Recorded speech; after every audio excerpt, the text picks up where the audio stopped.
2026 সালে এসে curve display, প্রায় 7000 mAh ব্যাটারি আর 24 GB পর্যন্ত ভার্চুয়াল র্যাম, এগুলো এখন 20 থেকে 25,000 টাকা ফোনেও পাওয়া যাচ্ছে। কিন্তু সমস্যা হচ্ছে সব ফোন কিন্তু ভালো না। কিছু ফোন আছে শুধু কাগজে কলমে ভালো, বাস্তবে পারফরমেন্স একদমই স্টেবল না। তাই আজকের এই ভিডিওতে আমি 2026 সালের 20 থেকে 25,000 টাকার মধ্যে সেরা 3টি ফোনের শর্টলিস্ট নিয়ে এসেছি, যেগুলো সত্যি সত্যি ভ্যালু ফর মানি। সো ভিডিওটা শেষ পর্যন্ত দেখুন, কারণ লাস্টের ফোনটা আপনাকে সবচেয়ে সারপ্রাইজ করবে। তো চলিয়ে শুরু করতে হ্যাঁ। প্রথমে কথা বলি iQOO Z10X নিয়ে। 18 থেকে 20,000 টাকার মধ্যে এই ফোনটা এখনো পারফরমেন্স সেগমেন্টে বেশ শক্ত অবস্থানে আছে। অনেকেই শুধু এর নাম শুনে পাশ কাটিয়ে যায়, কিন্তু ভেতরে কি আছে সেটা জানতে চাইলে একটু থামতেই হবে। এই ফোনে ব্যবহার করা হয়েছে MediaTek Dimensity 7300 chipset. Daily use, social media, YouTube এসবতে একেবারে হাওয়ার গতিতেই চলবে। কিন্তু আসল বিষয় হচ্ছে গেমিং। পাবজি, ফ্রি ফায়ার বা কল অফ ডিউটির মতো গেমগুলো আপনি স্টেবল 60 FPS এ খেলতে পারবেন। লং সেশনে তেমন কোনো ড্রপ বা হিটিং ইস্যু খুব কম একটা চোখে পড়ে না, বিশেষ করে এই বাজেট বিবেচনা করলে। ভিডিও এডিটিং যারা মোবাইলে করেন তাদের জন্য এটা একটা ভালো অপশন। ক্যাপকাট বা কাইনমাস্টারে 1080p প্রজেক্ট এডিট করতে গেলে ফ্রেম ড্রপ বা অ্যাপিয়ারেন্সের সমস্যা খুব কম দেখা যায়, কারণ শুধু চিপসেট ভালো হলেই হয় না, স্টোরেজ স্পিডও গুরুত্বপূর্ণ। আর এখানে এই ফোনটা একটু এগিয়ে, কারণ এর 8GB র্যামের সাথে 8GB পর্যন্ত ভার্চুয়াল র্যাম ব্যবহার করে মোট 16GB পর্যন্ত এক্সপিরিয়েন্স পাওয়া যায়। অবশ্যই এটা ফুল রিয়েল র্যাম না, কিন্তু মাল্টিটাস্কিং এর সময় অ্যাপ রিলোড কম হয়। তার সাথে আছে UFS 3.1 ইন্টারনাল স্টোরেজ, যেটা এই বাজেটে খুব কম ফোনেই দেখা যায়। App opening speed, file transfer সবকিছুতেই একটা ফাস্ট ফিল পাবেন।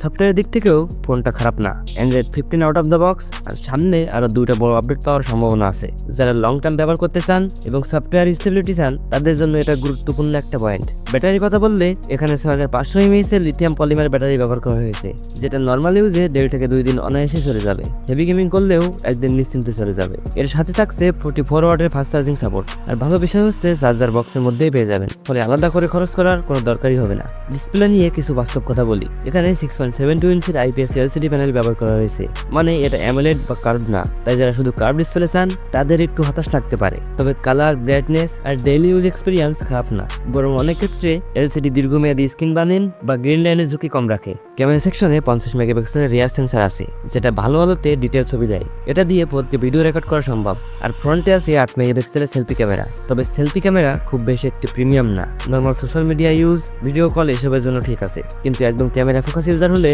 হয়তো আরো ভালো অপশন আছে, সেটা দেখতে পারেন। সবকিছু মিলিয়ে যদি বলি, এই ফোনটা তাদের জন্য যারা গেমিং, মাল্টিটাস্কিং, ভিডিও এডিটিং আর লং ব্যাটারি ব্যাকআপ চান। যারা শুধু কার্ভ ডিসপ্লে বা শো আপ লুকের পিছনে না ছুটে রিয়েল লাইফ পারফরমেন্স চান তাদের জন্য এটা দারুণ চয়েস। কিন্তু যদি আপনার প্রথম প্রায়োরিটি ক্যামেরা বা অ্যামোলেড কার্ভ ডিসপ্লে হয়, তাহলে হয়তো এই লিস্টের পরের ফোনটা আপনার জন্য আরো ইন্টারেস্টিং হতে পারে। তো পরের ফোনটি হলো Redmi Note 15। যারা অ্যামোলেড কার্ভ ডিসপ্লে এবং শক্তিশালী ক্যামেরা চান তাদের জন্য এই ফোনটি একদম পারফেক্ট। এখন 20 থেকে 22,000 টাকা বাজেটে এমন একটি ফোন পাওয়া যেখানে লুক, পারফরমেন্স আর ক্যামেরা সবকিছুতেই প্রিমিয়াম ভাইব থাকবে, সেটা দারুণ একটা ব্যাপার। Redmi Note 15 এর ডিসপ্লে 6.77 ইঞ্চির অ্যামোলেড কার্ভ প্যানেল। এর পিক ব্রাইটনেস 3200 নিটস, যা সরাসরি রোদে ব্যবহার করলেও কোনো সমস্যা হবে না। ফুল HD+ রেজুলেশন থাকায় কন্টেন্ট দেখার সময় ডিটেল একদম সাফ দেখাবে। ইউটিউব ভিডিও, নেটফ্লিক্স মুভি কিংবা ফেসবুক স্ক্রলিং সবকিছুতেই কালার একদম ভাইব্রেন্ট আর কন্ট্রাস্ট একদম ডিপ। আর এই ফোনটিতে কার্ভ এজ থাকার কারণে ফোনটি হাতে নিলে প্রিমিয়াম একটা ফিল পাওয়া যায়। আর বেজেল খুবই পাতলা হওয়ায় সামনে থেকে দেখলে একেবারে ফিলাক্সিক লুক দেয়। এর সাথে আছে আন্ডার ডিসপ্লে ফিঙ্গারপ্রিন্ট স্ক্যানার, যা খুব দ্রুত এবং অ্যাকুরেট। টাচ করলেই আনলক হয়ে যায়। ডিসপ্লেতে 120 Hz রিফ্রেশ রেট সাপোর্ট থাকায় স্ক্রলিং এবং গেমিং আরো স্মুথ লাগে। যারা পাবজি, ফ্রি ফায়ার বা অন্যান্য কোনো কম্পিটিটিভ গেম খেলেন তারাই বুঝবেন এই স্মুথনেস কতটা গুরুত্বপূর্ণ। টাচ স্যাম্পলিং রেটও ভালো হয়, গেমের রেসপন্স খুব দ্রুত পাওয়া যায়, ফলে শর্ট মিস হওয়ার চান্স কমে যায়। এবার আসি এর ক্যামেরা সেকশনে। এখানে 108 মেগাপিক্সেলের মেন রিয়ার ক্যামেরা দেওয়া হয়েছে, যা ডে লাইটে দারুণ শার্প এবং ডিটেল ছবি তোলে। কালার টো ন্যাচারাল আর HDRও ভালো কাজ করে। এবং আরেকটি 8 মেগাপিক্সেলের আল্ট্রাওয়াইড ক্যামেরা থাকছে, যেটা দিয়ে বড় গ্রুপ ফটো বা ল্যান্ডস্কেপ শট সহজেই তোলা যায়। আর সামনে 20 মেগাপিক্সেলের সেলফি ক্যামেরা, যেটা সোশ্যাল মিডিয়ার জন্য একদম পারফেক্ট। ফেসবুক, ইনস্টাগ্রাম বা শর্ট ভিডিও বানাতে ক্লিয়ার এবং স্ক্রিন টোন ভালো আসে। ভিডিও রেকর্ডের ক্ষেত্রে 4K সাপোর্ট আছে, যা এই বাজেটে বড় প্লাস পয়েন্ট। আর ক্যামেরাতে EIS সাপোর্ট থাকার কারণে ভিডিওটা অনেক স্টেবল হয়। যারা ব্লগিং করেন বা ইউটিউব কন্টেন্ট বানাতে চান তাদের জন্য এটা খুব কাজে লাগবে। নাইট মোডেও ভালো পারফরমেন্স দেয়, লো লাইটের ডিটেল ধরে রাখে এবং নয়েজ কম রাখে। র্যাম ও স্টোরেজ দিক থেকে 6GB, 8GB এবং 12GB র্যামের ভেরিয়েন্ট পাওয়া যায়। যারা হালকা ব্যবহার করে তারা 6GB নিলেও চলবে, কিন্তু কিন্তু গেমিং, ভিডিও এডিটিং বা মাল্টিটাস্কিং করলে 8 বা 12 জিবি নেওয়াটাই ভালো। ভার্চুয়াল র্যাম ফিচারের মাধ্যমে অতিরিক্ত র্যাম এক্সপেন্ড করা যায়, ফলে একসাথে অনেক অ্যাপ ওপেন রাখলেও ল্যাগ কম হয়। আনঅফিসিয়াল মার্কেটে 20 থেকে 22,000 টাকার মধ্যে পেয়ে যেতে পারেন এটা, যা ফিচারগুলো অনুযায়ী বেশ ভ্যালু ফর মানি। পারফরমেন্সের দিক থেকে এই ফোনটিতে রয়েছে স্ন্যাপড্রাগন 6 Gen 3, যেটা social media browsing, video streaming, light থেকে মিডিয়াম গেমিং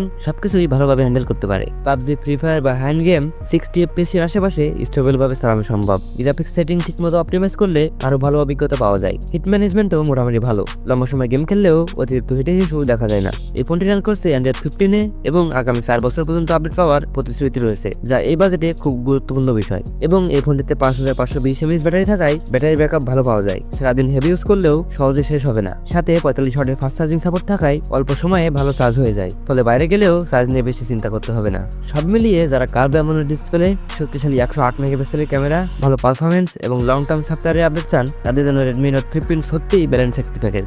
20 থেকে 22,000 টাকার মধ্যে এমন প্রিমিয়াম লুক এবং ফিচার পাওয়া সত্যি কঠিন। তাই এই বাজেটে আপনি যদি স্টাইল আর পারফরমেন্স দুটোই চান, তাহলে এই ফোনটিকে অবশ্যই আপনার মাথায় রাখা উচিত।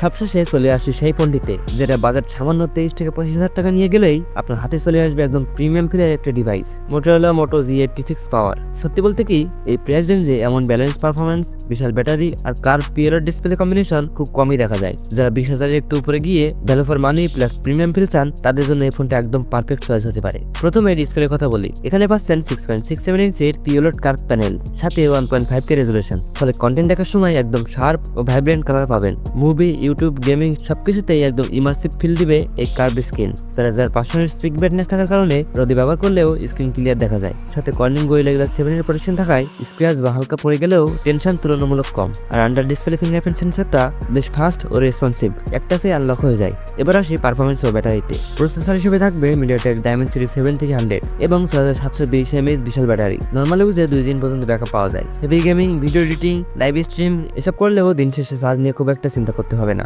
কারণ এতে 30 ওয়াট ফাস্ট চার্জিং সাপোর্ট রয়েছে, ফলে বড় ব্যাটারি হলেও যুক্তিসঙ্গত সময়ের মধ্যেই ফুল চার্জ হয়ে যায়। ক্যামেরা সেকশনে রয়েছে 50 মেগাপিক্সেলের মেইন সেন্সর, সাথে 8 মেগাপিক্সেলের আল্ট্রাওয়াইড লেন্স, যাতে ডেলাইট ফটোগ্রাফিতে ভালো ডিটেল ও কালার অ্যাকুরেসি পাওয়া যায়। আল্ট্রাওয়াইড দিয়ে গ্রুপ ফটো বা ল্যান্ডস্কেপ তুলতে সুবিধা হবে। সামনে রয়েছে 32 মেগাপিক্সেলের সেলফি ক্যামেরা, যারা ব্লগিং করেন বা সোশ্যাল মিডিয়ায় ছবি আপলোড করেন তাদের জন্য যথেষ্ট ভালো আউটপুট দেবে। 4K ভিডিও রেকর্ডিং এবং 60 FPS সাপোর্ট থাকায় ভিডিও কোয়ালিটিও স্মুথ ও শার্প থাকবে। অডিও দিক থেকেও ফোনটি পিছিয়ে নেই। ডুয়াল স্টোরি স্পিকার এবং ডলবি অ্যাটমস সাপোর্ট থাকায় মুভি বা গেম খেলার সময় সাউন্ড একদম ক্লিয়ার ও লাউড শোনা যায়। র্যাম ও স্টোরেজের দিক থেকেও অপশন অনেক, 8GB এবং 12GB ভেরিয়েন্ট আছে। আর ভার্চুয়াল র্যাম ব্যবহার করে 24GB পর্যন্ত এক্সটেন্ড করা যায়। আর স্টোরেজ পাচ্ছেন 128GB, 256GB এবং 512GB। যারা বেশি ভিডিও শুট করেন বা বড় গেম খেলেন, তাদের জন্য বড় স্টোরেজ ভেরিয়েন্ট নেওয়াটাই ভালো। সব মিলিয়ে বলা যায় 23 থেকে 25,000 টাকার মধ্যে আপনি বড় ব্যাটারি, কার্ভ পিওর ডিসপ্লে, ভালো ক্যামেরা, স্টোরেজ স্পিকার এবং ক্লিন সফটওয়্যার একসাথে চান, তাহলে Motorola Moto G86 পাওয়ার হতে পারে আপনার জন্য একটি দারুণ পছন্দ।